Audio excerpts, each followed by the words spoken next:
जय भीम। जय नमो बुद्धाय। स्थिति जय भीम जी। जय भीम जय भीम।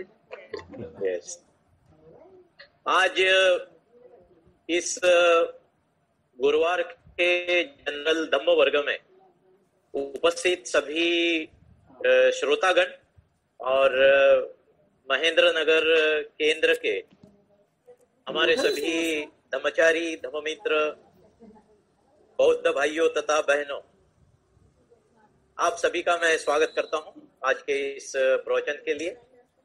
और महेंद्र नगर की जो हमारी धम्मचारियों की टीम जो है उनका मैं बहुत बहुत पुनर्नुमोदन करता हूं, धन्यवाद देता हूं। और विशेष धन्यवाद देता हूं कोरोना वायरस का, क्योंकि उसके कारण इस तरह से हम लोग मिल रहे हैं, डिजिटल टेक्नोलॉजी का सही उपयोग कर रहे हैं। घर में भले ही लॉकडाउन है, लेकिन घर में रहकर अपनी मनोवस्था को अच्छा रखने के लिए, प्रसन्न रखने के लिए और धम्म के सानिध्य में, धम्म के सहवास में रहने के लिए ये जूम टेक्नोलॉजी का हम बहुत ही सही उपयोग कर रहे हैं, ऐसा मुझे लगता है। इसलिए मैंने कहा कि कोरोना वायरस से एक ये नया आयाम हमारी जिंदगी में आया है और अभी पता नहीं ये कब तक कोरोना वायरस का प्रभाव रहने वाला है और हम कब इसमें से बाहर निकलने वाले हैं, ये अभी अनिश्चित है।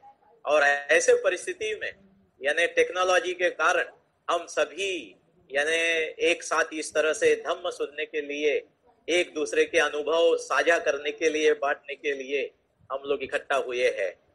तो आज का जो विषय है भाइयों तथा बहनों, बहुत ही बेहतरीन और बहुत ही सुंदर ऐसा विषय है।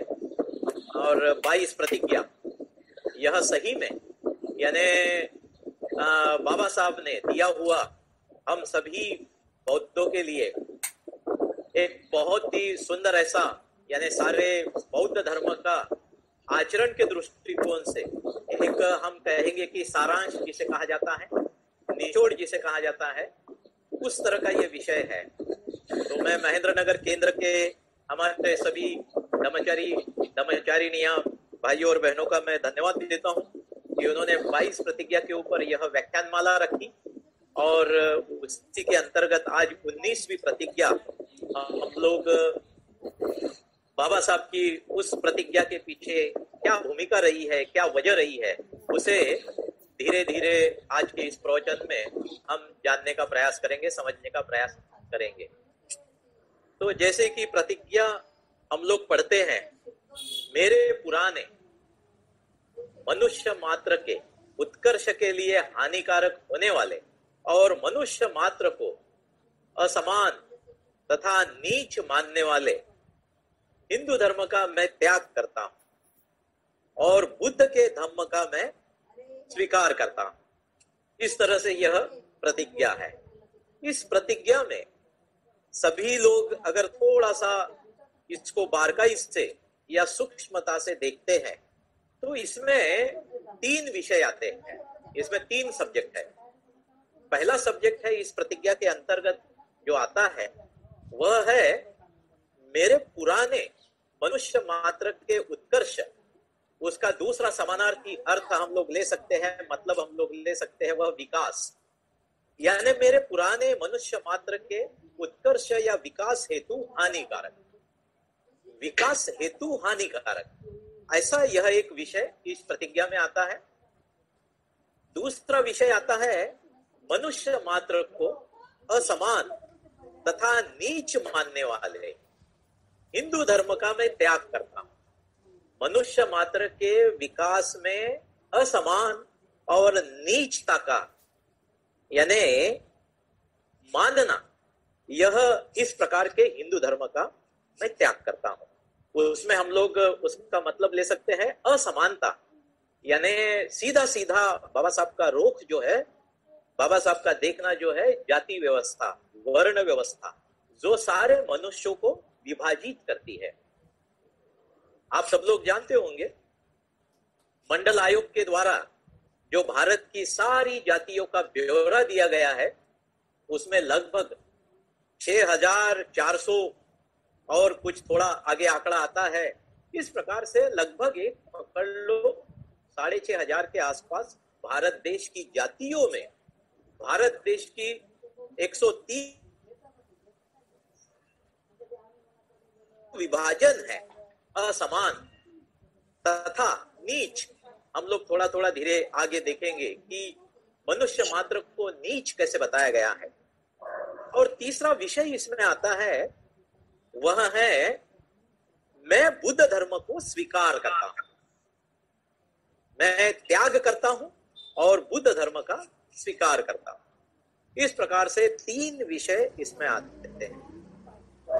तो मैं थोड़ा सा पार्श्वभूमि आज की प्रवचन के लिए ये जो 22 प्रतिज्ञा है, तो 22 प्रतिज्ञा के पीछे बाबा साहब की भूमिका क्या रही है, क्या वजह मतलब बाबा साहब की है, इस तरह से शब्दबद्ध उन्होंने प्रतिज्ञा को करना 1 से लेकर तो 22 तक जिन शब्दों में उन्होंने प्रतिज्ञाबद्ध यानी शब्दबद्ध किया है उसको देखने का अगर प्रयास करते हैं तो मुझे सबसे पहले याद आती है दिवंगत वामनराव जी गोडबोले जी की, जिन्होंने नागपुर के पास ही करीब में बहुत सारे लोग जानते हैं चिचोली में एक बहुत ही अच्छा केंद्र निर्माण किया है। मैं जब समता सैनिक दल में था तब हमारे समता सैनिक दल के युवा साथियों के साथ में हम सभी लोग उनसे मिलने गए थे और उन्होंने हमको जानकारी दी थी। लगभग आज से यानी 30-35 साल पहले की बात बता रहा हूं। तो हमने जानने का प्रयास किया और वामनराव जी गोडबोले जी ने उस समय बताया कि बाबा साहब ने 13 तारीख की शाम में रात में कितनी देर तक जागते रहे पता नहीं, लेकिन शाम होटल की जो रूम जो थी जहां बाबा साहब रुके हुए थे, 14 तारीख को जाहिर धर्मांतर का कार्यक्रम था, तो 13 तारीख की शाम में जब हम लोग यानी सुबह मिलने गए तो गोडबोले जी बताते हैं कि 13 तारीख की शाम में बाबा साहब ने 22 प्रतिज्ञाएं बनाई। तो एक पेज पर एक प्रतिज्ञा लिखी हुई है, ऐसे 22 पेपर्स है। और सारी रूम हमने सुबह देखी तो जैसे कागज के यानी कॉपी जो होती है हमारी 200 पेज की कॉपी है और एक पन्ने पे जैसे थोड़ा सा लिखा, हमको खराब लगा, बुरा लगा, तो हमने पन्ना फाड़ के फेंक दिया। ऐसा हाथ से यानी चुरमुड़ा करते हैं और फेंक देते हैं। तो गोडबोले जी बताते हैं कि सारा कमरा जो है वहां पन्ने फाड़ फाड़ के ऐसे चुरमुरे करके फेंक दिए गए थे और पूरे कमरे का फर्श जो है ऐसे कागजों से भरा हुआ था। इसका मतलब ये है कि बाबा साहब ने कितनी यानी बारकाई से, सूक्ष्मता से अपना चिंतन करते हुए इन प्रतिज्ञाओं को शब्दों में ढाला है। इसलिए इसका भाइयों तथा बहनों अनन्य साधारण बहुत ही जबरदस्त ऐसा यानी बौद्धों के जीवन में महत्व है। एक बहुत ही सुंदर परिभाषा मैं आपको बताना चाहता हूं। जयप्रकाश करदम नाम के हिंदी साहित्यकार है जिन्होंने लिखा है, वो लिखते हैं कि तर्कहीन, असंगत और अवैज्ञानिक विचारों का खंडन करना। 22 प्रतिज्ञा का इंपॉर्टेंस, महत्व इन शब्दों में जयप्रकाश करदम जी लिखते हैं। तर्कहीन, असंगत और अवैज्ञानिक विचारों का खंडन करना और आडंबर, कर्मकांड और जिसे हम रिचुअल एंड कस्टम कहते हैं, यानी पुरानी जो परंपराएं कई वर्षों से चले आ रही है, ऐसी पुरानी परंपराएं इन यानी आडंबर, कर्मकांड और पुरानी परंपराओं के ऊपर जो एक प्रकार से श्रद्धा है, जिसे आप अंधश्रद्धा भी कह सकते हो, तो उस श्रद्धा या अंधश्रद्धा के विश्वास को खत्म करना। जो आडंबर है, जो कर्मकांड है और जो पुरानी परंपराएं है, और वो कैसे है? तर्कहीन है, असंगत है, अवैज्ञानिक है। ऐसी सारी धारणाएं हमारे दिमाग में जो ऐसी बनी हुई धारणाएं हैं, अलग अलग यानी हमारे व्यूज है, वो सारी पुरानी धारणाओं को खत्म करना। उसके ऊपर का विश्वास नष्ट करना और मानवतावाद का विकास करना। कितनी सुंदर बातें रखी है करदम। मानवतावाद का विकास करना यानी कि 22 प्रतिज्ञा ये ह्यूमैनिटी, इंसानियत को विकसित करने के लिए मदद करती। इतनी सुंदर बातें करदम जी ने लिखी है। दूसरी बात वे लिखते हैं, दूसरी बात यह है कि 22 प्रतिज्ञा यानी एक प्रकार से भारत में सांस्कृतिक वैचारिक क्रांति की नींव है, बीजारोपण है। बुद्ध के बाद, बुद्ध के पश्चात 2500 साल के पश्चात फिर से पूज्य डॉक्टर बाबा साहब आम्बेडकर जी के द्वारा भारत में फिर से सांस्कृतिक और वैचारिक क्रांति का बीज बोने का कार्य बाबा साहब ने यह किया है। चुनाव हम सभी का अपना अपना आप का है, किस विचारधारा को चुनना है। जो तर्कहीन है, असंगत है, अवैज्ञानिक है, कर्मकांड हमको सिखाती है, आडंबर सिखाती है, ऐसी विचारधारा को अपनाना, या फिर बाबा साहब ने जो बीज बोए धम्म क्रांति के, जो सांस्कृतिक और समूचे भारत को समानता का आदर्श देने वाले बुद्ध के विचारों का जो बाबा साहब ने बीज बोया है, उस विचारधारा को अपनाना और उस विचारधारा का प्रचार प्रसार करने में सहायता देना, योगदान देना, किसको चुनना, ये अपना अपना सभी का यानी स्वयं यानी जिम्मेदारी की बात है, स्वयं के चुनाव की बात है। इस प्रतिज्ञाओं के तरफ भाइयों तथा बहनों हम लोग अगर ध्यान देते हैं तो ये जो पहली बात बताई, तर्कहीन, असंगत और अवैज्ञानिक विचारों का खंडन करना, तो बाबा साहब ने देखिए 22 प्रतिज्ञा में किस प्रकार से उसकी रचना की है। उसमें रचना में हम देखते हैं कि 1 से 5 यानी जो प्रतिज्ञाएं है वह सभी प्रकार की हिंदू देवी देवताओं को बाबा साहब ने नकार दिया। उसके बाद में यानी आगे की जो प्रतिज्ञाएं आती है 6, 7 और 8, उसमें यानी हिंदू धर्म के जो भी संस्कार है, आचरण पद्धतियां है, उस आचरण पद्धति से, उस पुराने संस्कारों से संपूर्ण मनुष्यता को मुक्ति दिलाना। इसलिए प्रतिज्ञा कैसे कही गई है? मेरे पुराने मनुष्य मात्र के विकास के लिए, उत्कर्ष के लिए हानिकारक, यानी जो आचरण पद्धतियां है, जो आपके भीतर में मनुष्यता का, समानता का विकास नहीं होने देती। आपके जो सद्गुण जो है, मैत्री, करुणा, मुदिता, प्रज्ञा, अधिष्ठान, वीर्य, इन यानी सद्गुणों को विकसित होने के लिए बाधाएं बनकर खड़ी है। ऐसे तर्कहीन, असंगत और अवैज्ञानिक विचार, पुराने संस्कार, मनुष्यता के विकास हेतु ये सारे यानी हमने खत्म कर देना है, छोड़ देना है। तो आचरण पद्धति से यानी मुक्त होना है। 6, 7 और 8, तो उसमें बाबा साहब ने इतना सुंदर बताया है बुद्ध और उनका धम्म। उसमें बाबा साहब लिखते हैं, मैं खाली शीर्षक आपको बताता हूं, धम्म यानी क्या, अधर्म यानी क्या, सद्धर्म यानी क्या। इसमें से अधर्म यानी क्या, इसके यानी 8 शीर्षक, उपशीर्षक है। पहला शीर्षक क्या है? इसे अधर्म कहना चाहिए। सारे बौद्धों को ये बहुत ही, जिसे यानी आंखों में वो ये डालते हैं ना, जिसको क्या बोलते हैं, अंजन डालते हैं और जागृति पैदा करते हैं, है ना। बिल्कुल आपको किसी भी प्रकार से नींद नहीं आएगी और आंखें बिल्कुल फाड़ कर आप कई देर तक देख सकोगे। इस प्रकार से आंखों में अंजन डालने वाली बात है। अधर्म यानी क्या, इसको गहराई से समझने की बात है। परा प्राकृति में विश्वास यानी अधर्म है, पुराने मनुष्य मात्र के उत्कर्ष के लिए हानिकारक। परा प्राकृतिक में विश्वास रखना अधर्म है, ईश्वर में विश्वास रखना अधर्म है। ब्रह्म सायुज्य पर आधारित धम्म मिथ्या धम्म है, आत्मा में विश्वास अधर्म है। यज्ञ बलि कर्म में विश्वास अधर्म है, कल्पनाश्रित विश्वास अधर्म है। और आगे कहते हैं धर्म की पुस्तकों का वाचन मात्र अधर्म है। क्या कह रहे हैं? धर्म की किताबों का मात्र वाचन करना। और 6, 7, 8 ये प्रतिज्ञा क्या है? आचरण यानी करते हुए मुक्ति पाना।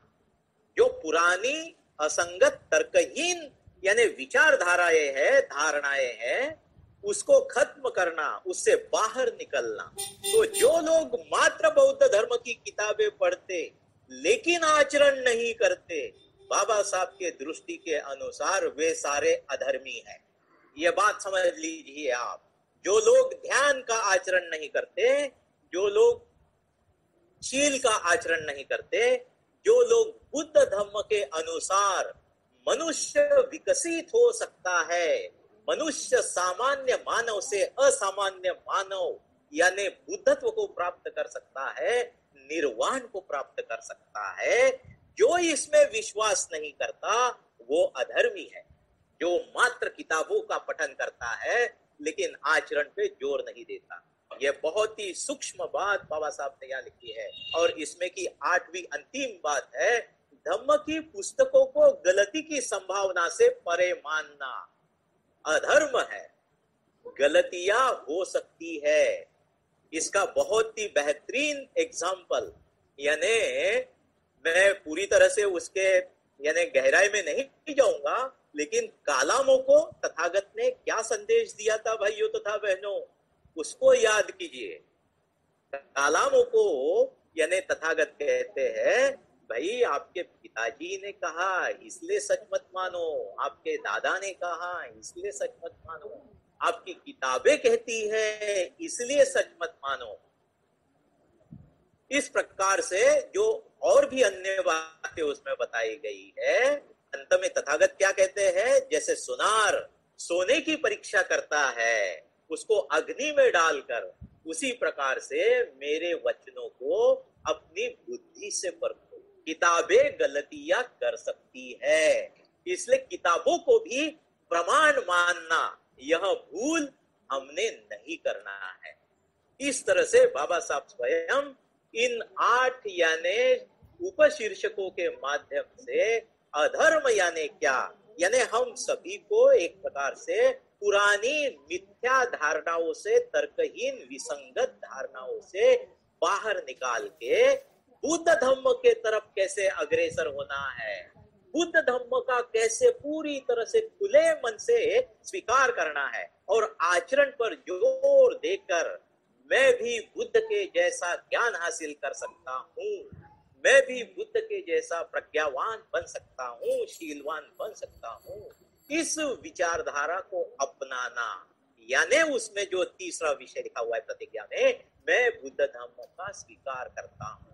इस प्रकार से यानी इस यानी जो प्रतिज्ञाएं है, तो 6, 7, 8 में प्रतिज्ञाओं में क्या बताया गया है, पुरानी धारणाएं क्या बताई गई है बाबा साहब के शब्दों में, मैं श्राद्ध पक्ष नहीं करूंगा, मैं पिंडदान नहीं करूंगा और मैं ब्राह्मणों के हाथों से कोई भी क्रियाकर्म नहीं करूंगा।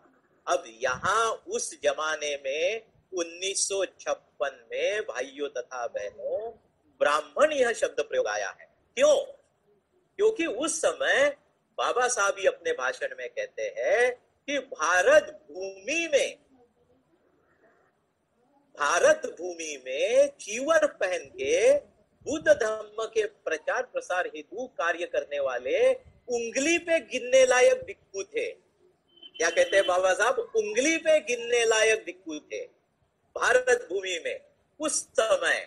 इसलिए यहाँ पुरानी यानी परंपराएं और पुराने सारे शब्द प्रयोग बाबा साहब ने इस्तेमाल किए हैं, ये ब्राह्मण शब्द प्रयोग यहाँ आता है। लेकिन ये आधुनिक बुद्ध धम्म में अगर ब्राह्मणों के जैसे क्रियाकर्म और कर्मकांड हमारे यहाँ के, मान लो सफेद वस्त्र पहनने वाले लोग हो या ये नीले वस्त्र पहनने वाले लोग हो या ये यानी काशाय वस्त्र पहनने वाले लोग हो, कोई भी हो, अगर वो कर्मकांड फैलाने का प्रयास करते हैं तो वो क्या हो गए? हाँ, पुरोहित हो गए। और पुरोहितों से इस प्रकार से मुक्ति पाना, इसलिए यह 3 प्रतिज्ञाएं बाबा साहब ने दी है। याद आता है महात्मा मनुस्मृति दहन का समारंभ 25 दिसंबर 1927 की रात में बाबा साहब ने मनुस्मृति का दहन किया। मनुस्मृति का गई थी, उस वेदी के ऊपर तोरण पर बाबा साहब क्या लिखते हैं? पुरोहित शाही जमीन में गाड़ दो। इसका मतलब क्या हुआ? बाबा साहब जोर दे रहे हैं आचरण पद्धति पर, कर्मकांड पर नहीं। कोई भी लोग बौद्ध धम्म में अगर बाबा साहब ने जो धम्म चक्र अनुप्रवर्तन किया और उस अनुचक्र प्रवर्तन के बाद हम सभी बौद्ध करके 63 साल से 63 ईयर से हम लोग बुद्ध धम्म का आचरण कर रहे हैं, और पूरे समाज के ऊपर आप लोग अगर नजर डालते हैं, देखते हैं, तो कर्मकांड बहुत बड़े प्रमाण में आज भी बौद्ध धम्म में जीवित है। कर्मकांड करने वाले लोग बाबा साहब के अनुयायी हो सकते हैं क्या? बुद्ध के अनुयायी हो सकते हैं क्या? इसका चिंतन करना मैं आपके ऊपर छोड़ देता हूँ। 9 और 10 प्रतिज्ञा जो है वो कहती है, समानता का संदेश देती है। सारे मनुष्य मात्र समान है, ऐसा मैं मानता हूँ, और समता स्थापित करने के लिए मैं यानी प्रयास करूंगा, ऐसे जिम्मेदारी बाबा साहब ने दी है। और उसके बाद आते हैं मनुष्य मात्र के उत्कर्ष के विकास के लिए क्या करना जरूरी है। What is the solution? क्या उपाय है? बाबा साहब ने प्रतिज्ञा में तो कहा कि मेरे पुराने मनुष्य मात्र के उत्कर्ष के लिए हानिकारक, ऐसे मतलब असमान व नीच मानने वाली विचारधारा को मैं त्याग कर देता हूँ। फिर सवाल खड़ा हो जाता है कि क्या करूंगा, कौन सी विचारधारा को अपनाऊंगा? तो फिर बाद में आता है मैं बुद्ध धर्म का स्वीकार करता हूँ। तो बुद्ध धर्म में कौन सी बातें हैं जो मनुष्यता को विकसित करती है?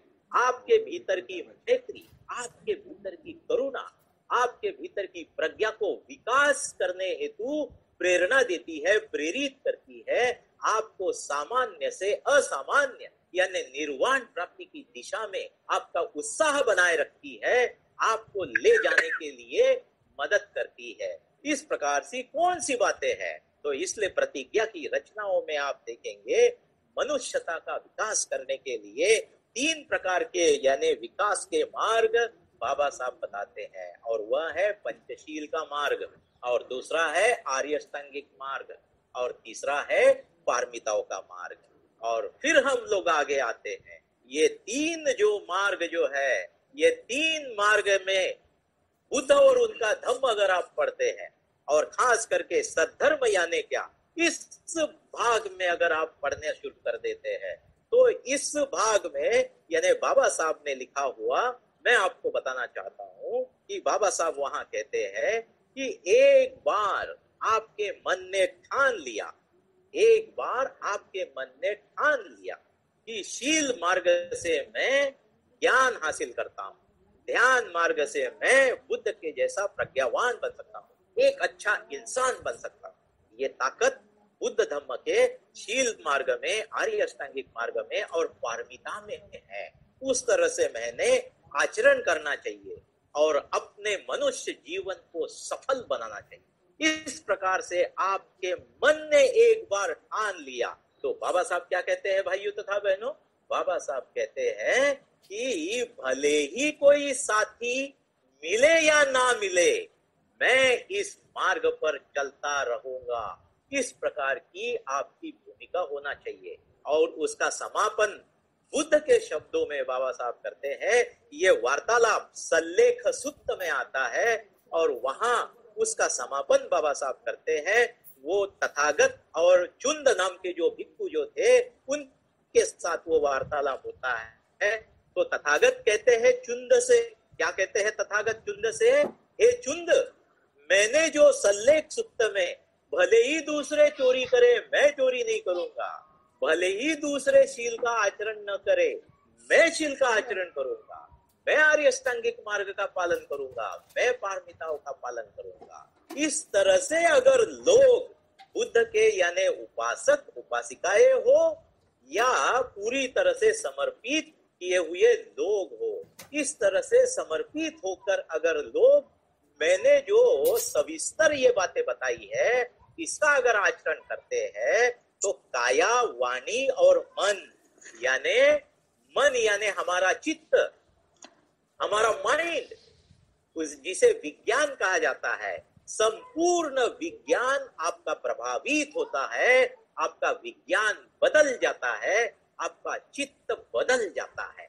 एक अच्छे यानी सकारात्मक संपूर्णता पूरी तरह से यानी सारे प्रकार के विकारों से मुक्त हो जाता है, संस्कारितता जिसे कहते हैं उससे मुक्त हो जाता है। इसलिए हे चुंद, ये सविस्तर जो मैंने बताया है सल्लेख चित्त में, इस पर अपना सारा ध्यान केंद्रित करो और अपने यानी हयात में, अपने मनुष्य जीवन के कार्यकाल में अरहंत होने के लिए प्रयास करो, श्रोतापन्न सकृदागामी अनागामी होने के लिए प्रयास करो। इस प्रकार से बाबा साहब उस वार्तालाप का समाप्ति करते हैं, समापन करते हैं। कितनी सूक्ष्म बात बाबा साहब ने बुद्ध और उनका धम्म में ये लिखी हुई है, ये आप इस पर से समझ सकते हैं। इसलिए इस प्रतिज्ञा का सकारात्मक पहलू जो है, प्रतिज्ञा का सकारात्मक पहलू जो है, शील आचरण करना, शील पर जोर देना, अपने दैनंदिन रोजमर्रा के जीवन में आर्य अष्टांगिक मार्ग को आचरण में लाना और पारमिताओं के आचरण में लाना, बुद्ध धम्म का स्वीकार करना, यानी प्रत्यक्ष आचरण की बात इस प्रतिज्ञा का सकारात्मक पहलू है। ये हम सभी ने ध्यान में लेने की बात है। 18 और 21 नंबर की ये जो प्रतिज्ञाओं में 19वीं प्रतिज्ञा आती है, इसलिए इसे हम लोग कह सकते हैं मनुष्य जीवन के मार्गदर्शक तत्व। क्या कह सकते हैं इसे? 18, 19 और यानी 20 और 21 ये जो प्रतिज्ञाएं है हमारे मनुष्य जीवन के मार्गदर्शक तत्व के रूप में यानी बाबा साहब ने इसे शब्दबद्ध किया हुआ है। और अंतिम का 22वीं जो प्रतिज्ञा है वो यानी अपने आप को बुद्ध धम्म के आचरण हेतु समर्पित कर देना। इस प्रकार की यह रचना एक प्रकार से जिसे मैं कहता हूं कि भारत देश में सांस्कृतिक और वैचारिक यानी बीजारोपण का जो फाउंडेशन जो है, नींव जो है, धम्म क्रांति जी से कहा गया है, उस प्रकार से 22 प्रतिज्ञा का हमारे यानी जीवन में महत्व है। 19वीं प्रतिज्ञा को इस तरह से हम देख सकते हैं।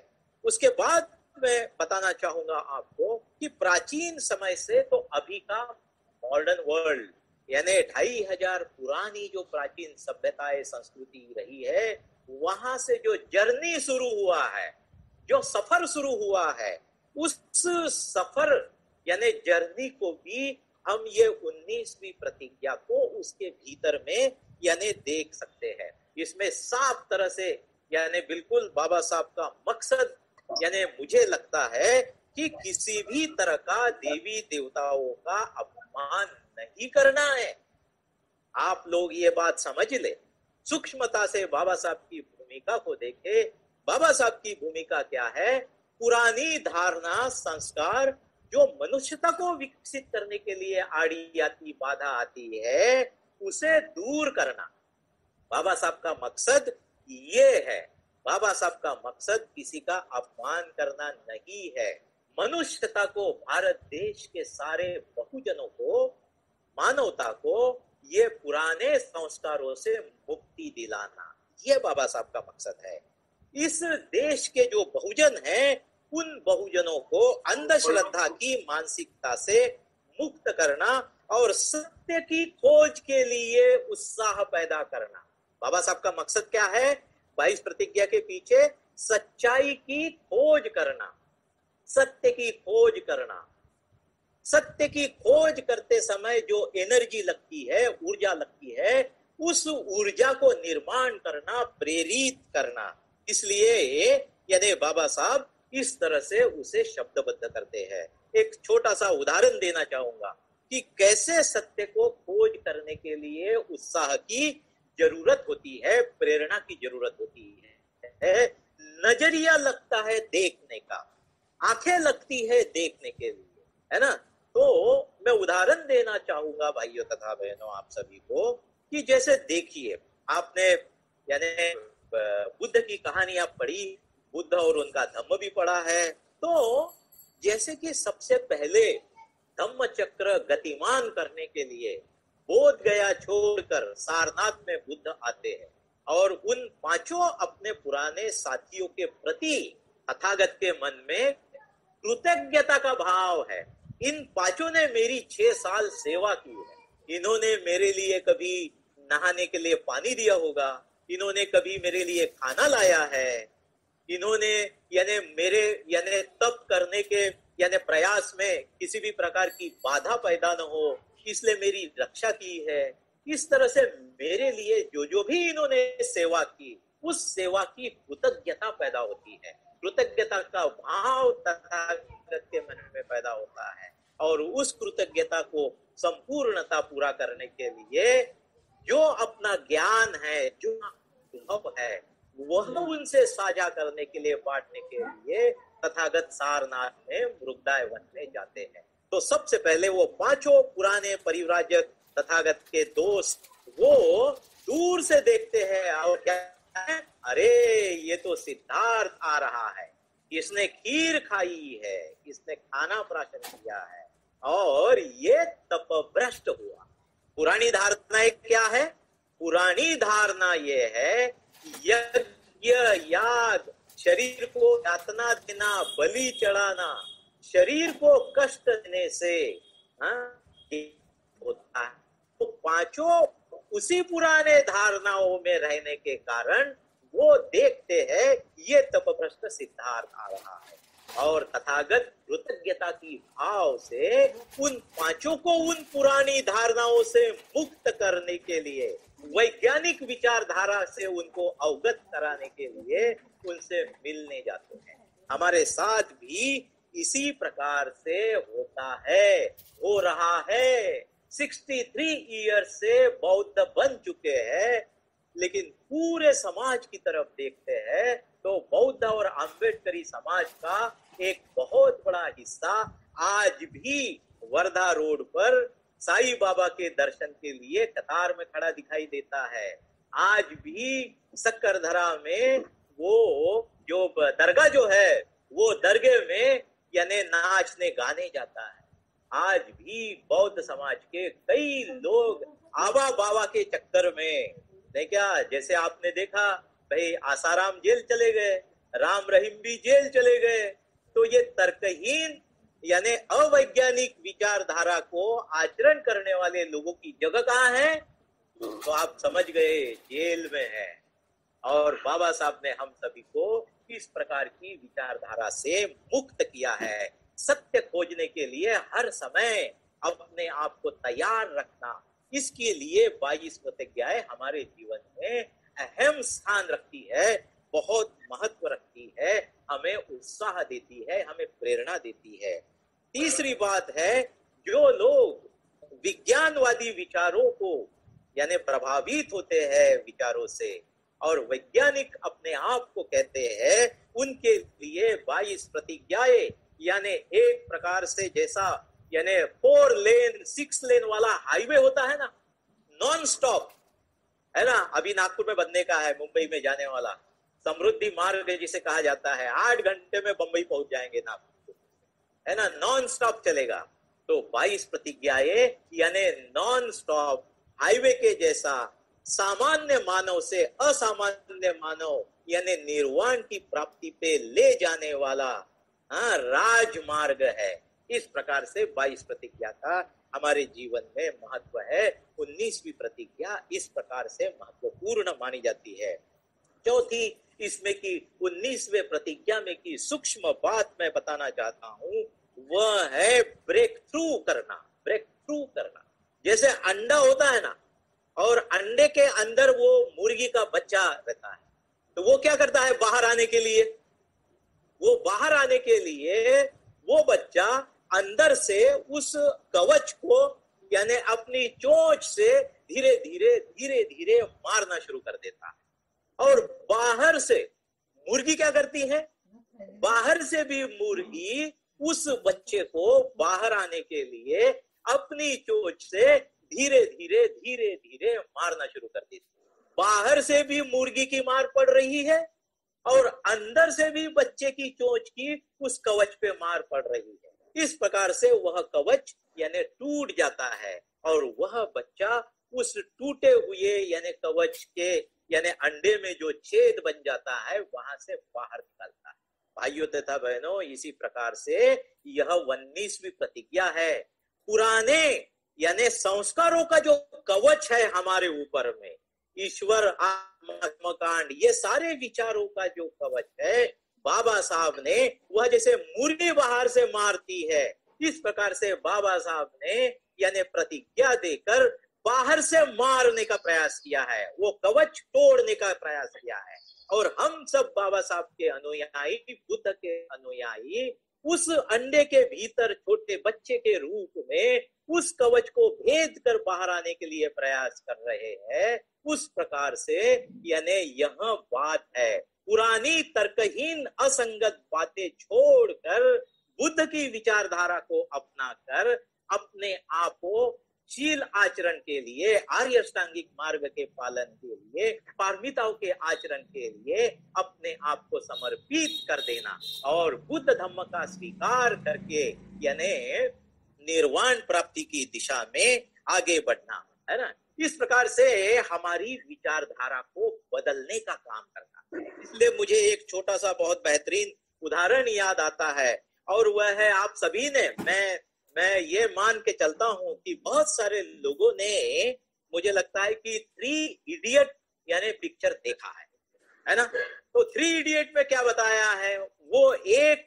जो तीनों जो इडियट दोस्त है, तो वो तीनों इडियट दोस्त में एक यानी दोस्त कैसा बताया है, जिसका यानी वो आमिर खान जो है उनका एक दोस्त, उसकी विचारधारा को बदल डालता है और वो इंटरव्यू देने के लिए जाता है।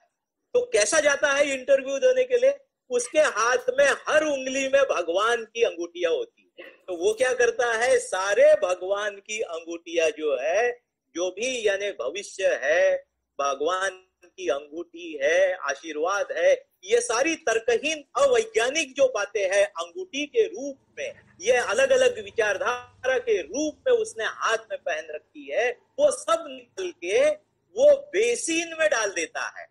कहाँ डाल देता है, देखो ध्यान से, अगर आपको याद आता होगा, है ना, वो जहां हम हाथ धोते हैं और कचरा डालते हैं, बेसिन में पानी से बह जाता है, उस बेसिन में वो सारी तर्कहीन असंगत विचारधाराओं की अंगूठियां वो बेसिन में फेंक देता है और बाद में इंटरव्यू देने जाता है। और इंटरव्यू में उसको पूछा जाता है, वो व्हील चेयर पे बैठा होता है क्योंकि उसके दोनों चलते हैं, तो वो जो बोर्ड बैठा रहता है इंटरव्यू में सिलेक्शन के लिए, तो वो बोर्ड क्या पूछता है, भाई साहब ये आपके पांव किस बीमारी के कारण टूट गए या खराब हो गए, आप व्हील चेयर पे बैठे हो। तो वो सीधा सीधा सच्ची यानी किस्सा जो है वो बता देता है। क्या बताता है, बोले हमारे कॉलेज के जो प्रिंसिपल है, जिसका नाम यानी वो पिक्चर में वायरस यानी बोला जाता है उसको, तो बोले उसके घर पे बोले मैंने रात में सूसू कर दिया और पकड़ा गया और भागा, तो ऊंची बिल्डिंग से कूद पड़ा, तो उसने मेरे पांव टूट गए। और बाद में सच्ची किस्सा बताकर आप अगर सिलेक्ट करते हैं तो अच्छी बात है, और नहीं भी सिलेक्ट करते हैं तो अच्छी बात है, ऐसा कहकर वो वहां से निकल पड़ता है। तो वो सिलेक्शन बोर्ड के लोग उसको वापस बुलाते हैं और क्या कहते हैं, भाई साहब आपके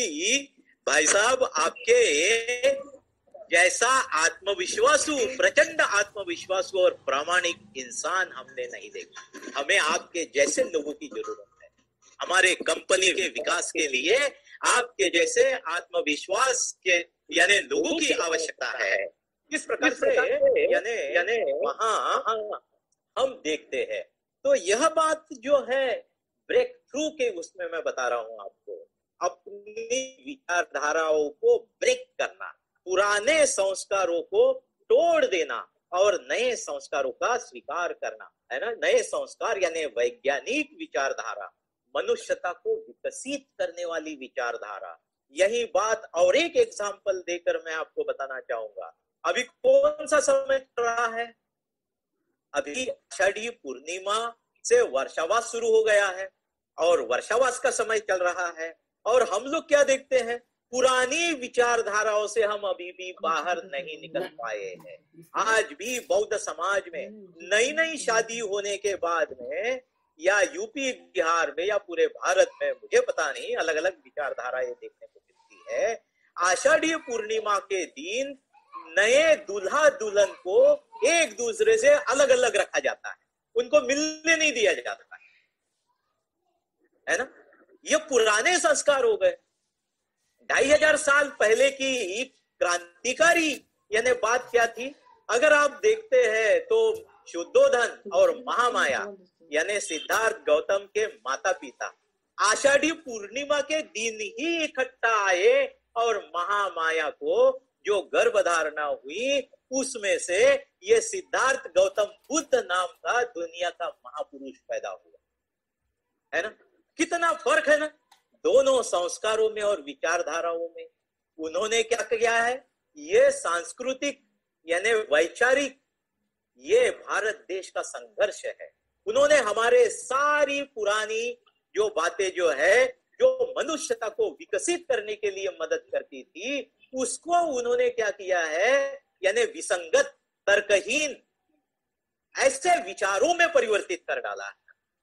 आषाढ़ी पूर्णिमा के दिन नए दूल्हा दुल्हन ने इकट्ठा नहीं आना है ना। और हम देखते हैं कि बुद्ध की विचारधारा, जहां से बुद्ध पैदा हुआ, महामाया को गर्भ धारणा हुई, वह आषाढ़ी पूर्णिमा का दिन था।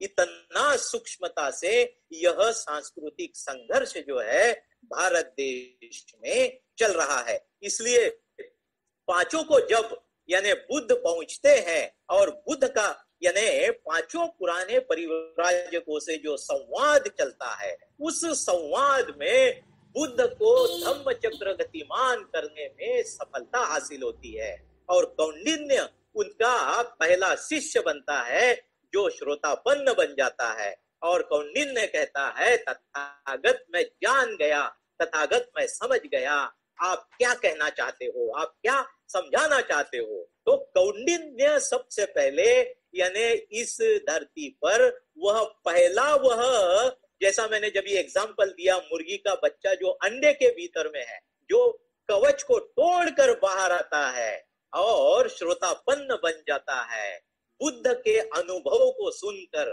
बुद्ध का जो कम्युनिकेशन है, बुद्ध का जो संवाद है, बुद्ध के जो अपने स्वयं के अनुभव है, वो सुनकर कौंडिन्य यानी विश्व का पहला श्रोतापन्न बन जाता है।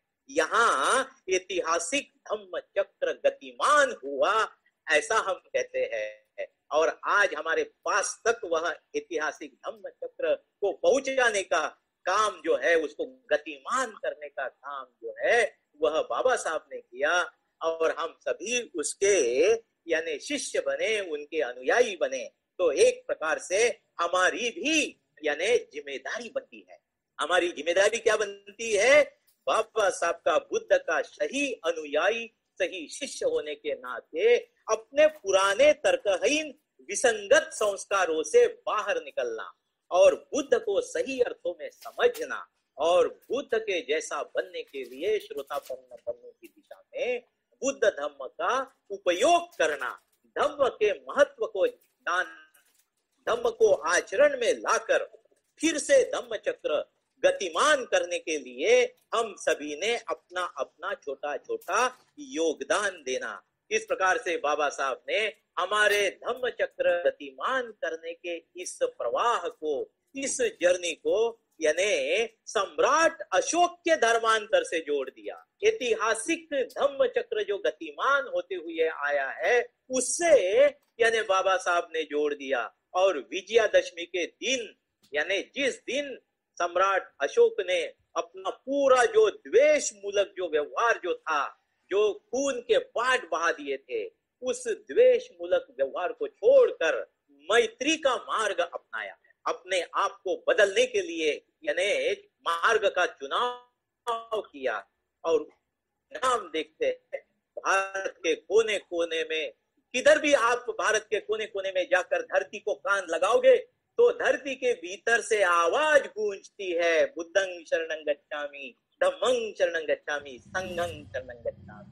भारत के किसी भी कोने कोने में कान अगर धरती को चिपकाते हो तो ये धरती, ये वसुंधरा जवाब देती है। इतना जबरदस्त श्रेष्ठ कार्य जो है मैत्री मार्ग को अपनाने से, बुद्ध धम्म को स्वीकार करने से, यानी ऐतिहासिक यह धरोहर जो है, विरासत जो है, वो निर्माण हुई और हमारे पास तक पहुंची है। इसी को बाबा साहब ने, यानी इसी को पंडित राहुल सांस्कृत्यायन जी क्या कहते हैं कि डॉक्टर बाबा साहब आम्बेडकर जी ने इतिहास में बौद्ध धम्म का खंबा फिर से ऐसा जबरदस्त गाड़ दिया है, आने वाले हजारों साल तक यह खंबा बौद्ध धर्म का उखाड़ फेंकने की ताकत किसी में नहीं है।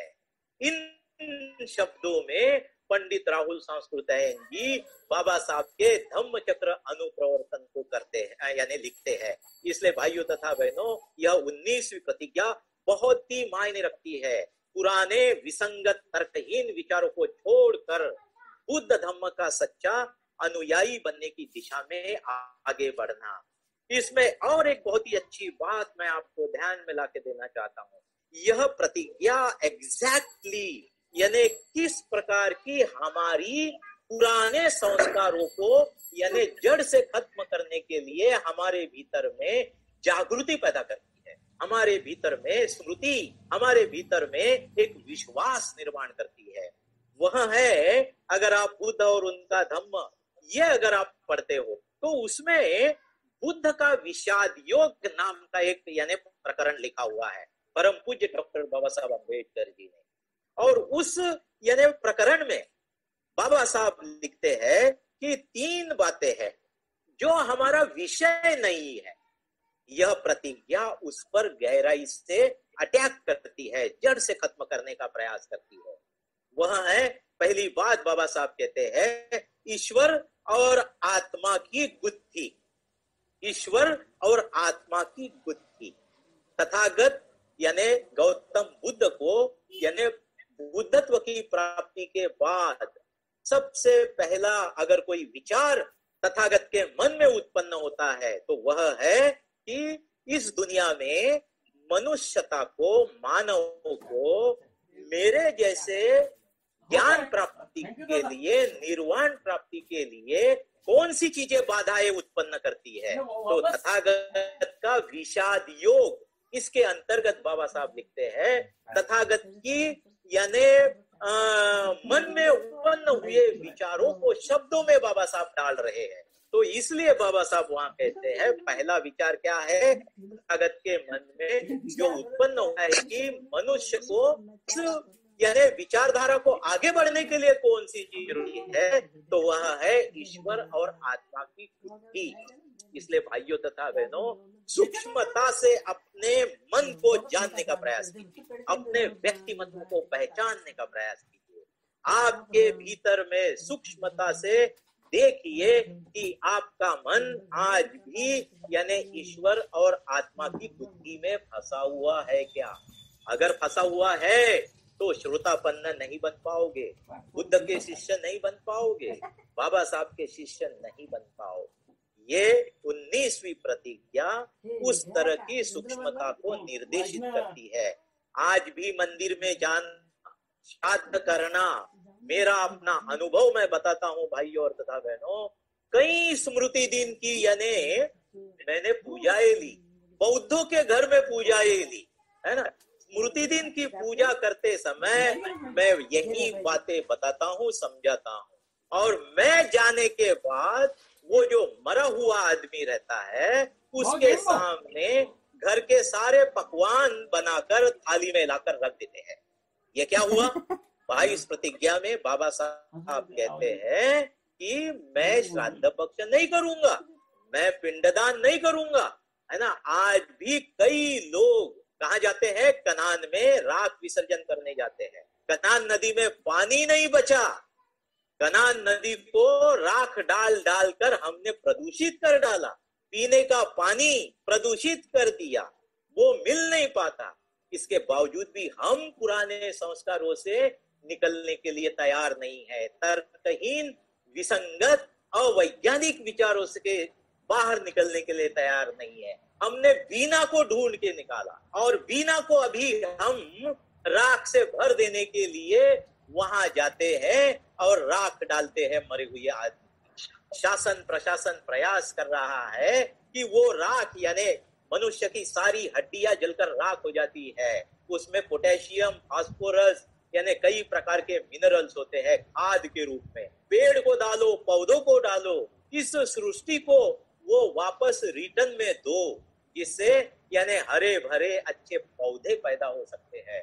तो अगर बाबा साहब की 19वीं प्रतिज्ञा को आचरण में लाना है तो अपने घर के मरे हुए आदमी की राख नदी में नहीं डालनी है।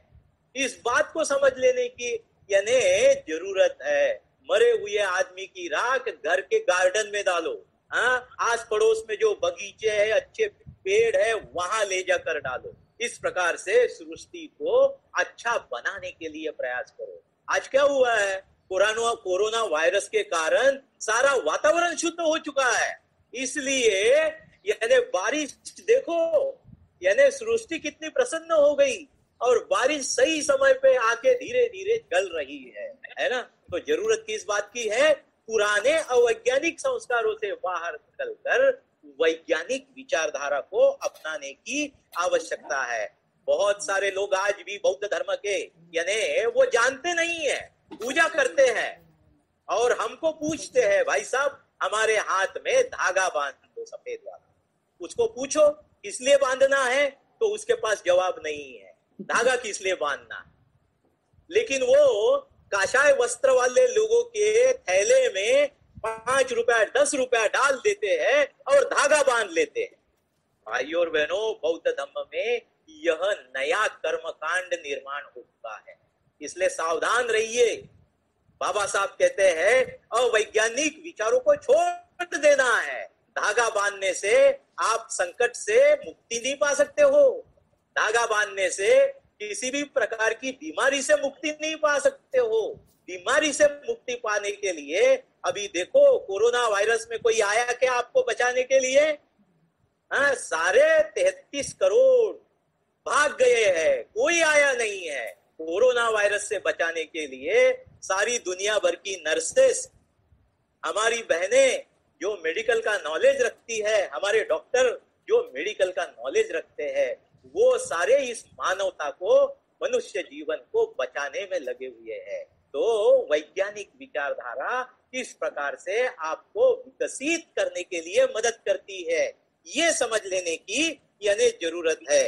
ये कोरोना वायरस का एक यानी विडंबन जो है ना, विडंबन के रूप में आप अगर हमारे बीच में एक संपत सरल नाम के यानी कॉमेडियन है, जो यानी भाषण रूपी अपने कॉमेडी में बताते हैं, तो वो क्या कहते हैं, जब बोले पाकिस्तान हिंदुस्तान का बंटवारा हुआ तो ये जो 33 करोड़ जो है ना, इनकी किसी की हिम्मत नहीं हुई पाकिस्तान में जाके बसने की, वो सारे के सारे 33 करोड़ भारत में ही बस गए हो, है कि नहीं। इस तरह से ये संपत सरल विडंबना करते हैं, है ना। तो इसमें से सूक्ष्मता से उनकी विडंबना को समझ लेने की आवश्यकता है। दूसरी सूक्ष्म बात जो है, पुराने संस्कारों को छोड़ देना, त्याग देना, इसमें मैं बताना चाहता हूं, तथागत की भाषा में उसे शीलव्रत परामर्श कहा जाता है। बौद्ध धर्म को स्वीकार करना यानी कि श्रोतापन्न बनने के लिए आचरण करना, प्रयास करना, है ना। ध्यान पद्धति, शील की पद्धति, इसको अपनाना, अपने आप को समर्पित करके बुद्ध धर्म के यानी आचरण के लिए यानी स्वयं का योगदान देना और समाज को बदलने के लिए योगदान देना। इसलिए सबसे बड़ी बाधा यानी शीलव्रत परामर्श, जिसे बाबा साहब लिखते हैं, बुद्ध का विषाद योग को शब्दबद्ध करते हुए बाबा साहब लिखते हैं, किसकी जरूरत है हमें? हमें सारे प्रकार के विधि संस्कारों से मुक्त पाना, मुक्त हो जाना। किसी भी प्रकार का विधि संस्कार हो, 2500 साल से क्यों न चला आ रहा हो, उसको कालामों के जैसा अपने बुद्धि से परखो, वैज्ञानिक विचारधारा के प्रकाश में देखने का प्रयास करो और इस प्रकार के पुराने संस्कारों की जो श्रद्धा जो है पुराने संस्कारों में, है ना, उसका त्याग करना तथागत को लगता है सबसे बड़ा कठिन कार्य है। तथागत को क्या लगता है, इस दुनिया का सबसे बड़ा कठिन कार्य क्या है, मनुष्यों को इस प्रकार के आत्मावादी विचारों से मुक्त करना, मनुष्य को ईश्वर की संकल्पनाओं से मुक्त करना। इसलिए यानी हमारे भीतर में अभी क्या हो रहा है, मैं अपने जो झोपड़पट्टी में जो सामाजिक कार्य चलते हैं, तो वहां जाता हूँ, लोगों से मिलता हूँ, घर घर जाके बात करता हूँ। तो एक ऐसी ही महिला मिली मुझे और वो कहने लगी कि भाई साहब परित्राण हमारे घर में यानी आप करेंगे क्या? मैंने कहा हाँ। तो मैंने थोड़ा सा जान लेने के लिए पूछा कि ये परित्राण आप क्यों करना चाहते हो? ने बोले हमको एक काशाय वस्त्रधारी इंसान ने बताया। मैंने बोले मेरा दुख व्यक्त किया, मेरा आदमी दारू पीता है, पैसा नहीं देता है, मेरा घर नहीं चलता है, मेरे बच्चे को अच्छे कपड़े नहीं मिलते हैं, खाना नहीं मिलता है, इसलिए मैं बुद्ध विहार में जाती हूँ। और बुद्ध विहार में जाने के बाद में मैं प्रणाम करके काशाय वस्त्रधारी से पूछ लिया कि भाई इस प्रकार के दुखों से मुक्ति के लिए मैं क्या करूं, मैं परेशान हो चुकी हूँ। तो उस काशाय वस्त्रधारी ने कहा कि बहन जी आप 5 परित्राण कर लीजिए, सारे दुखों से मुक्ति हो जाएगी। क्या कहा उन्होंने? 5 परित्राण कर लीजिए, सारे दुखों से मुक्ति हो जाएगी। भाइयों तथा बहनों, इस प्रकार का बौद्ध धर्म में कर्मकांड फैल रहा है, सावधान रहिए, आप सभी की जिम्मेदारी है। इस प्रकार के कर्मकांड में हमने नहीं फंसना है। परित्राण हमें मानवीय जो दुख होता है, मानसिक दुख होता है, उससे मुक्त होने के लिए किया जाता है। परित्राण की जो गाथाएं हैं, उन गाथाओं का अर्थ बोध करके हमारी मानसिकता को ऊंचा उठाने के लिए प्रयास करने के लिए दी गई है, इस प्रकार के कर्मकांड के लिए नहीं दी गई है। तो बुद्ध धर्म में फिर से नए कर्मकांड निर्माण न हो, इसके लिए सावधान रहने की जरूरत है।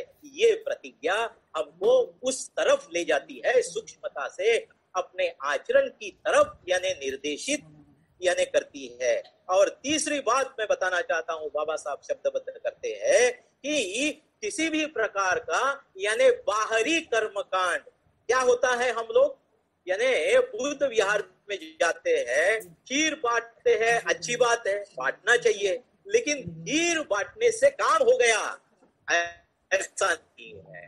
तो खीर बांटने से काम पूरा यानी सफल नहीं होता है, अच्छी बात है, लेकिन खीर बांटना कर्मकांड नहीं बनना चाहिए। शाम के समय अभी वर्षावास में कई लोग सफेद कपड़े पहनते हैं।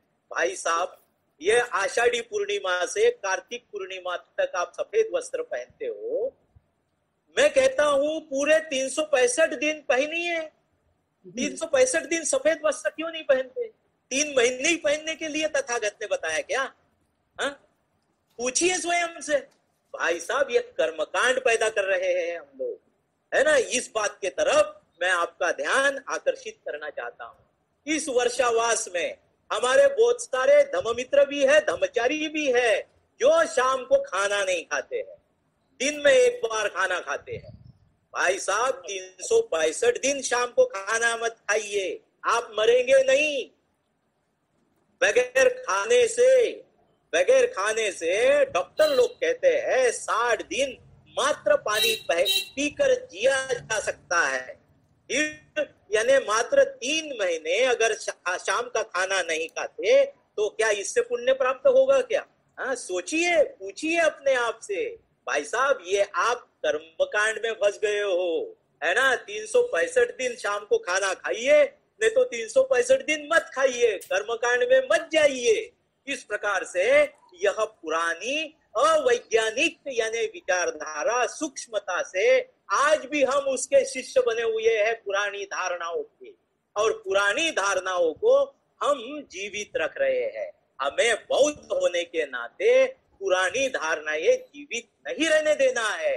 पुराने संस्कारों से मनुष्य मात्र के विकास के लिए जो बाधा है, उसमें से बाहर निकलने की आवश्यकता है। और अंतिम इसमें की बात है विषाद योग। विषाद योग में अंतिम बात है सबसे ज्यादा कठिन अगर पुरानी संकल्पना अगर कोई है जो आपके श्रोतापन्न बनने के लिए बाधा पैदा करने वाली है, वह है आत्मा अमर है।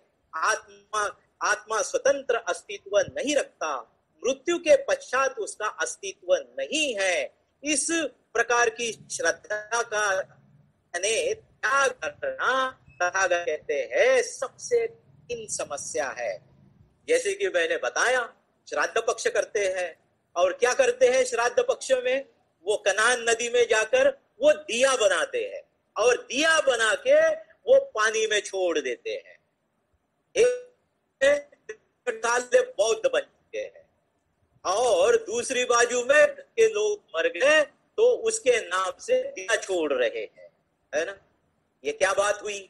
यानी आत्मा का अस्तित्व आज भी मानने को, यानी हम आत्मा नहीं है ना, आज भी हम आत्मा है, दिया छोड़ते हैं। भगवान बुद्ध कहते हैं आत्मा है। विश्व में आत्मा नाम की कोई भी वस्तु, कोई भी चीज, कोई भी ठोस बात उपलब्ध नहीं है। मुझे एक पुराना याद आता है, और वह प्रसंग है, एक हमारे यानी धम्म मित्र का देहांत हुआ, और धम्म मित्र का देहांत होने के पश्चात अब थोड़ी देर में वह यानी जो मरा हुआ जो शरीर है हमारे मित्र का, वो कंधे पे उठा के हम अंत्य संस्कार की यात्रा को प्रारंभ करेंगे। तो उस समय वहां धम्म मित्र की माताजी जो है वो आगे आती है, और जो उसकी बहू जो है वो उसके बहू के यानी हाथ पकड़ के बस अभी उसकी चूड़ियां फोड़ देगी, क्योंकि आदमी मर चुका है, इसलिए उसकी चूड़ियां फोड़ देगी। तो दोनों बच्चे यानी नाती जो है वो आगे आते हैं और कहते हैं, दादी अम्मा, हमारे पिताजी ने कहा इस तरह से चूड़ियां फोड़ना बौद्ध धर्म में नहीं है ना।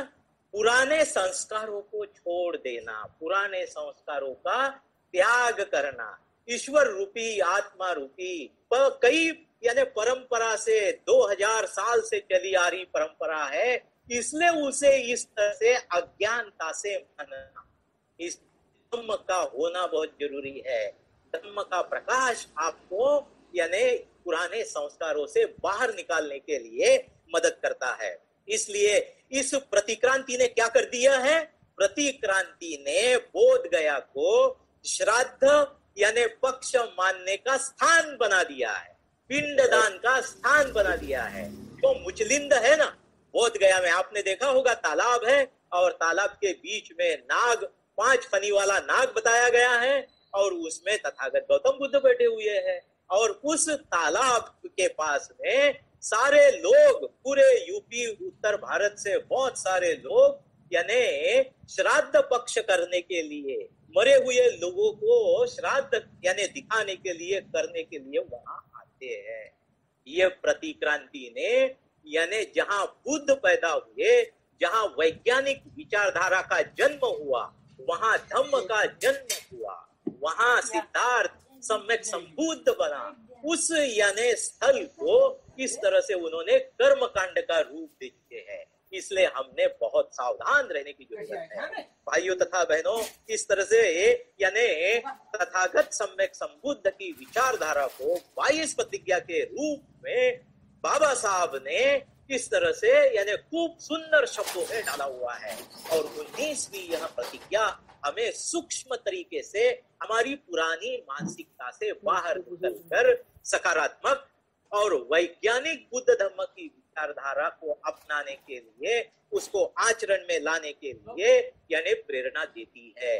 तो हमारी जवाबदारी क्या बनती है? जिस तरह से तथागत को बोधि वृक्ष के नीचे ज्ञान प्राप्त हुआ, और तथागत इस समस्या को यानी महसूस करते हैं कि विश्व की सबसे कठिन बात क्या है, तो इस तरह से आत्मा के संस्कारों से मुक्त करना सबसे कठिन है। और तब उस दिशा में जाने दो, मैं किस लिए अब अपने प्रयत्न यानी व्यर्थ करूं, मुझे डबल दुख हो जाएगा। कैसे?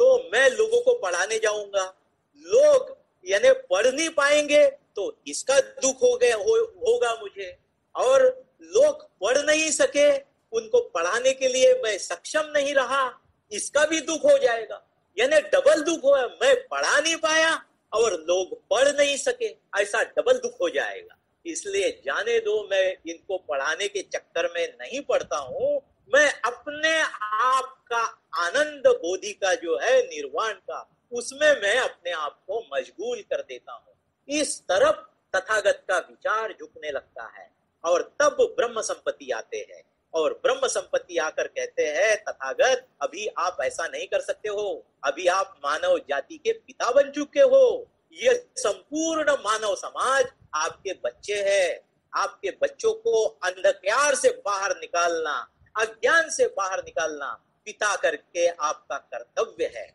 और फिर बाद में तथागत ब्रह्म संपत्ति से कहते हैं कि जाओ और विश्व को अभी बताओ, इस मानव समाज बताओ, मैं के दरवाजे अभी खोलने जा रहा हूं, अमृत की दुदुम्भी, क्या शब्द प्रयोग है, अमृत की दुदुम्भी अब मैं बजाने जा रहा हूं। और तथागत ने धम्म चक्र गतिमान करके अमृत की दुदुम्भी बजाई, आज भी बज रही है और विश्व में उसकी झंकार सुनाई दे रही है। बुद्ध के और बाबा साहब के अनुयायी होने के नाते उस झंकार को, अमृत रूपी दुदुम्बी के झंकार को अच्छी तरह से सूक्ष्मता से सुनने का प्रयास कीजिए और अपने आप को बुद्ध धम्म को सही अर्थों से स्वीकार करना और आचरण में लाने के लिए प्रयास करने के लिए स्वयं को समर्पित करने का प्रयास कीजिए। इसमें बाबा साहब आगे लिखते हैं और बाबा साहब कहते हैं कि सही अर्थों में भाइयों तथा बहनों, यानी मनुष्य जीवन का मकसद क्या है, धर्म किस लिए महत्वपूर्ण है, ये जो भी यानी विचारधारा ये जो हमारे भीतर पास में मौजूद है, चाहे ईसाई यानी विचारधारा हो, चाहे मुस्लिम विचारधाराएं हो, चाहे सिखों की विचारधाराएं हो, चाहे बुद्ध की हो, चाहे हिंदुओं की हो, कोई भी विचारधारा हो, इन सभी विचारधाराओं का यानी मकसद क्या है। तो बुद्ध की विचारधारा को छोड़कर सभी की विचारधारा जितनी भी विश्व में उपलब्ध है, बाबा साहब लिखते हैं सभी विचारधाराओं का मकसद क्या है, तो मनुष्य समाज को स्वर्ग में प्रवेश प्राप्त करा देना, और स्वर्ग में प्रवेश प्राप्त करा देने के लिए धर्म का कार्य क्या है, तो प्रशिक्षण देना, आत्मा परमात्मा का मिलन करा देना। बाबा साहब का जवाब 1936 में मुक्ति का मार्ग कौन सा है, इस भाषण में साहब जवाब देते हैं और कहते हैं कि इस प्रकार के स्वर्ग में प्रवेश पाने की विचारधारा से हमें कोई सरोकार नहीं है, हमारा विषय नहीं है, हमें स्वर्ग में यानी अपनी जगह बनाना नहीं है, ये आप समझ लीजिए। बाबा साहब के अनुयायी और बुद्ध के अनुयायी स्वर्ग में प्रवेश प्राप्त करने के लिए प्रयास नहीं करते हैं, उस विचारधारा का हमें कोई सरोकार नहीं है। और बाबा साहब 18 से 21 यह जो प्रतिज्ञा है, यह क्या करते हैं, हमने प्रशिक्षण किस बात का लेना है, हमारे मनुष्य जीवन के मार्गदर्शक तत्व क्या है। तो बाबा साहब के शब्दों में आप सुनिए, बाबा साहब लिखते हैं मनुष्य को पूजा प्रार्थना सिखाने के बजाय, बहुत अच्छे से सुनिए, मनुष्य को पूजा प्रार्थना सिखाने के बजाय चित्त को बदलना, अपने मन को बदलना, यही तथागत गौतम बुद्ध के धम्म का प्रथम और अंतिम मकसद है। स्वर्ग में प्रवेश प्राप्त करना, उसका प्रशिक्षण लेना हमारा मकसद नहीं है। इसलिए उस प्रकार की सारी धारणाओं से मुक्त हो जाना, यह 19वीं प्रतिज्ञा का मकसद है। बुद्ध धर्म की यानी मुझे खत्म कर देने की आवश्यकता है। आप देखते हैं आज भी यानी भारत देश की करोड़ों की संख्या कहाँ जाती है, कुंभ मेले में जाती है। किसे देखने जाती है, जो नग्न साधु है, जो कपड़े से नए साधु हिमालय से हरिद्वार में उतर के आए, वहां कुंभ मेले में, और वहां यानी उस नग्न साधु को देखने के लिए कपड़े पहन के लोग जाते हैं। कैसी विडंबना है ना। तो इसको समझने का प्रयास कीजिए।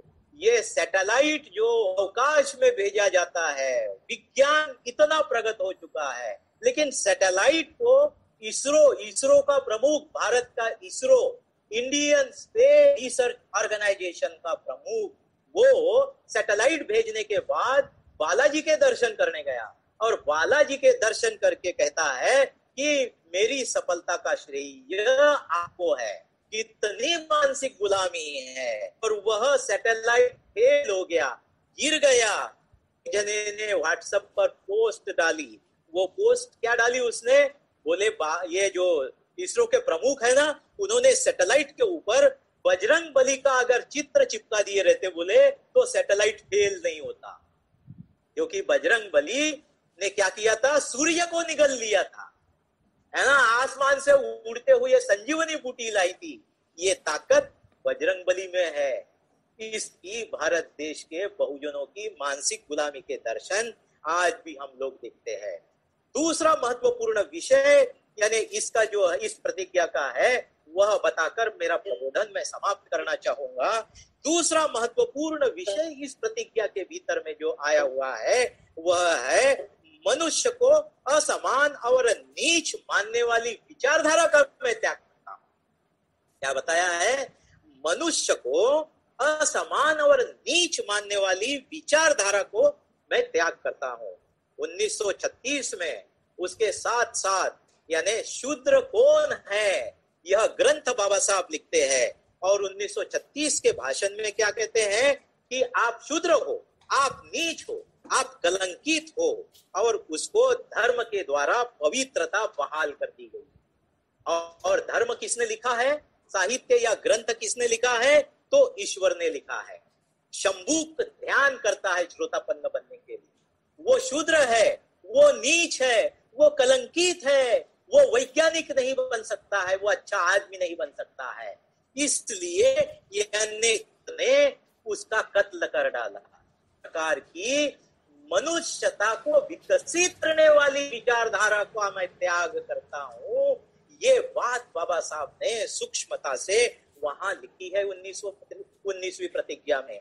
और बाबा साहब 1936 के भाषण में क्या कहते हैं, यह त्रिकालाबाधित सत्य है, ये भूतकाल में था, वर्तमान काल में है और भविष्य में भी रहने वाला है। इस प्रकार की मनुष्यता को ही विकसित करने के लिए, मनुष्य को अच्छा आदमी बनने के लिए, मैत्री करुणा का मुदिता का विकास करने के लिए हानिकारक, बंधनकारक, तर्कहीन, असंगत जो विचारधारा है जिसको धर्म ने पवित्रता बहाल कर दी और भारत देश के 85% यानी बहुजनों का मानसिक गुलामी में प्रवेश हो गया है, वो आज भी निकलने के लिए यानी तैयार नहीं है। त्रिकालाबादी सत्य है, इस सत्य को ठुकराना है, इस प्रकार की अवैज्ञानिक विचारधारा का त्याग कर देना है। तो बाबा साहब इस प्रतिज्ञा के माध्यम से यानी असमानता और भेदभाव करने वाली विचारधारा को छोड़ देना है। इसका प्रभाव हमारे भारत देश के यानी महात्मा गांधी जी पर भी हुआ है। उन्होंने भंगी समाज में जाकर क्या कहा, स्वयं हाथ में झाड़ू ले लिया और झाड़ू मारने लग गए और भंगी समाज को कहा, भाइयों आप पवित्र काम करते हो। बाबा साहब की विचारधारा क्या है, शिक्षित बनो, संगठित रहो और संघर्ष करो।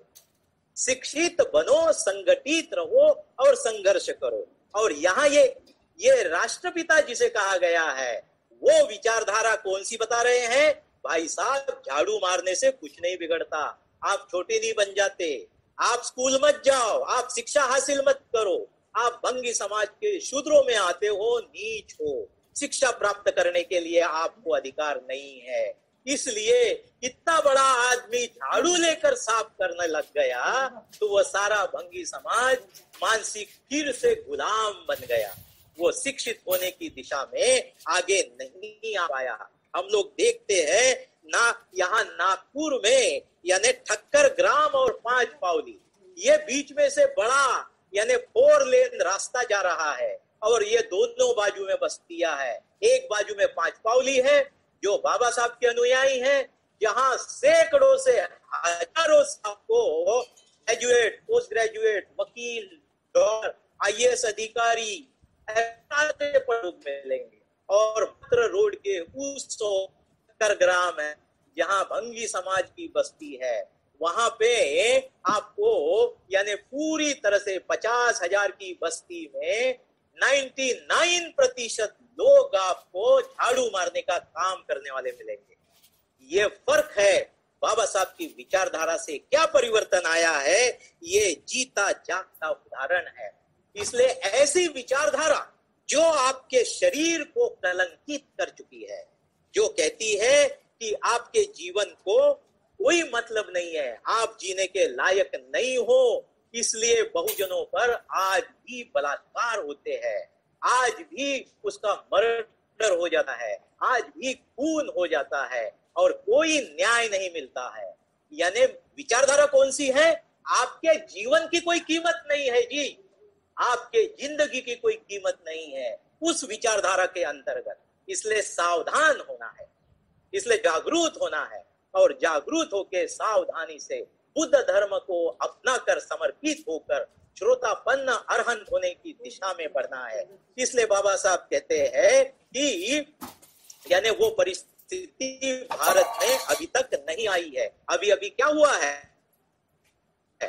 अमेरिका आपने देखा है, सुना है, जॉर्ज फ्लॉयड जो यानी काले रंग का जो व्यक्ति है उसका खून हो जाता है, तो उसका खून होने के कारण काले लोगों के साथ में 45% यानी सफेद लोगों ने सहकार्य किया है उसको यानी इस भेदभाव से बाहर निकलने के लिए मोर्चे निकालने में। इस प्रकार की जागृति अमेरिका में जाती है। बाबा साहब कहते हैं भारत वो अभी भी आ नहीं पाई है, इसलिए मनुष्य के मूलभूत गुणों का विकास करने के लिए हम सभी में यानी आगे आने की आवश्यकता है। इसलिए भाइयों तथा बहनों, इस प्रकार की जो विचार का प्रचार प्रसार करने वाली जो बात है उसे असमानता और आपको नीच कहने वाली विचारधारा को यानी छोड़ देना है। जिस विचारधारा से आप लाचार बन चुके हो, आप गुलाम हो चुके हो, इस प्रकार की यानी विचारधारा को छोड़ना है।